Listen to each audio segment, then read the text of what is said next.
Alright, so here's a quickie little tip. We have an HEI ignition running off of a relay. It is a 30 amp relay, so that it gets the full 12 volts off the alternator slash battery. Before the alternator spins, it's running off battery juice. Whereas these older cars, they had not a fuse, but a resistance wire, to where you're not getting a full 12 volts to the points ignition, and in which case the points ignition lasts a little longer. It's not that hard to spark, but it doesn't matter. That's why you have the wire going to your starter, so it's getting full 12 volts when you're trying to start it, and then it drops down to whatever the voltage is, 9 to 10 or 11 volts, when you're running, so that it doesn't burn up at the contacts, because the contacts eventually burn up at the full 12 volts. So this is a relay. Well, problem we've discovered with these relays that they sell at auto parts stores is when they turn on, they don't like to turn off. So this is a little magnetic switch. Right now my ignition's on, right now my ignition's off. I had to put a little piece of tape, you can't see it because it's clear, it's just packing tape, between the metal contacts. So it's an electromagnet, right?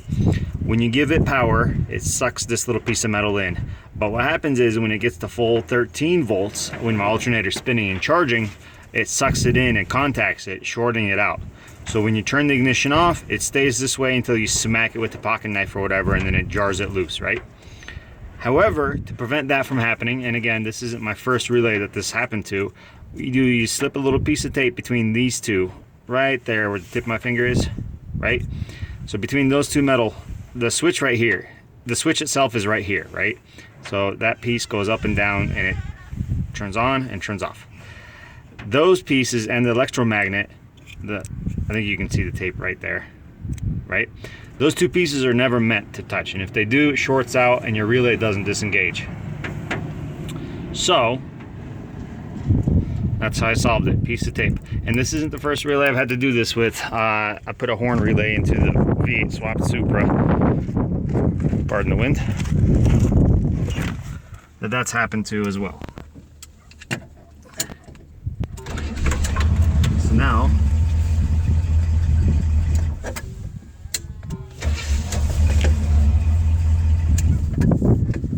we have a normal running car. So yeah, there's a tip. If you put a relay to power your ignition anywhere, it doesn't have to be next to your ignition. In fact, I don't recommend it next to your ignition. And it's not disengaging, you have to smack it, or you have to pull the contacts off your terminals before your car shuts off. Just know that it's because the relay is getting sucked in, and a little piece of tape will solve your problem.